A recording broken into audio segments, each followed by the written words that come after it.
Welcome to silver screen legends. దాదాపు 4.5 దశాబ్దాల నటనా ప్రయాణంతో పాటు తెలుగు, కన్నడ, తమిళ ఇత్యాది భాషలన్నింటిలో కూడా అలరించి ఇప్పుడు 81 వసంతాలు పూర్తి చేసుకుంటున్న ఈ సమయంలో వారిని పలకరించడం మనందరికీ అదృష్టం. మీకు పుట్టినరోజు శుభాకాంక్షలు sir. Happy birthday to you. Happy birthday sir. Me dialogue ఒకటి ఎప్పుడు వెంటాడుతుంటుంది సార్. जिसके पास పవర్ होते हैं రాంగ్ भी రైట్ होता है. డైలాగు రామ్ గోపాల్ వర్మ గారు ఆయన ముఖం మీద ముఖం పెట్టి డైలాగ్ చెప్పి క్లోజ్ పెట్టారు. రాముజీ అన్నాడు, sir are you from stage అన్నాడు. అన్నీ అనగానే వాళ్ళ అబ్బాయి కూడా అక్కడ ఉన్నాడు. ఏదో ఫోన్ మాడుతూ పక్క అమీన్ అన్నాడు. అప్ప అని వచ్చాడు. ఈ పాత్రల పరంపర ఎవ్వరూ భర్తీ చేయలేకపోయారు సార్.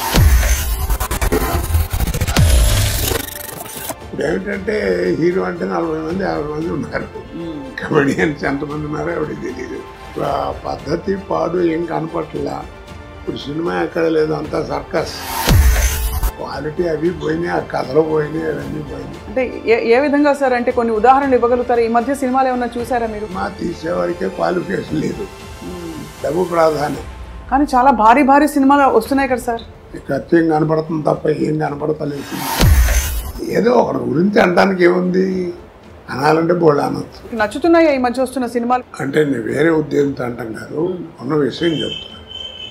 బాహుబలి బాహుబలి అన్నారు. Gold never become old. కానీ ప్రేక్షకులని కోట్లు పెట్టి పోషిస్తున్నారు ఇలాంటి సినిమా కదా సార్. అంటే ప్రేక్షకుల అభిరుచులు కూడా మారాయంటారా? అభిరుచి అంటే అది లేకపోతే ఏం చేస్తారు చెప్పు. ఇప్పుడు జబర్దస్త్ అని ఏదో ప్రోగ్రామ్ వస్తుంది, అదే కామెడీ అనుకుంటున్నారు వాళ్ళు. అంటే బాగా అనిపించేవా సార్ అలాంటి కామెడీలు? అందుకే వాటిని కామెడీ అన్నారండి. హాస్యం ఎవరు అన్నారు కదా. హాస్యానికి కామెడీకి తేడా ఏమిటి అన్నారు. తల్లిపాలకి డబ్బా పాలకి ఉన్న తేడా.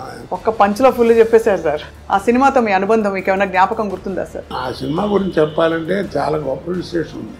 రోజు ఎయిర్పోర్ట్లో కూర్చుని ఉన్నా, మెడ్రాస్ వెళ్ళటానికి. ఫ్లైట్ ఏదో ఒక అరగంట లేట్ ఏదంటే కూర్చుని ఉన్నా. రామానాయుడు గారు వచ్చారు. కోట సరైన టైం కనబడరా, రైట్ రా కూర్చో అన్నాడు. అది నేను రావు గోపాలరావుతో వేయించాలని అనుకున్నాను. గంజాల గారు వద్దన్నాడు. గోపాల్ గారు నువ్వు ఎంత అగ్లీగా తయారు చేసినా ఆయన మొహం రిచ్గానే కనపడుతుందండి, అది చూడంగా నికృష్లా కనపడే ఫేస్ కావాలి అన్నాడు. అయ్యో సార్, విషాదం చూశారు, సంతోషం చూశారు, విజయం చూశారు. మరి నేను బట్టి ఎవరన్నా పడ్డారు ఇది తెలుసు కదా అన్ని. అవును సార్. మరి నా కీర్తి ప్రదేశ్లో అంత గొప్పగా ఇచ్చాడు, పాదలాడ ఇచ్చాడు. నా అదృష్టం ఏంటంటే ఈ రెండింటిని తట్టుకునే గుండె ఇచ్చాడు.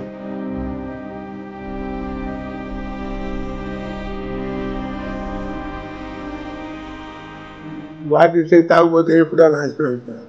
అలాంటి జీవితం ఎంతమందికి ఇస్తారు భగవంతుడు కదా.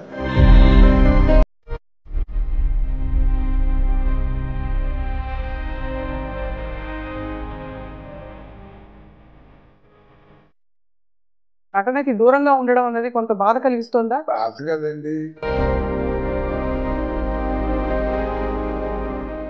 ఎవరిని చూసేది కళ్ళము నీళ్ళు వచ్చేసింది.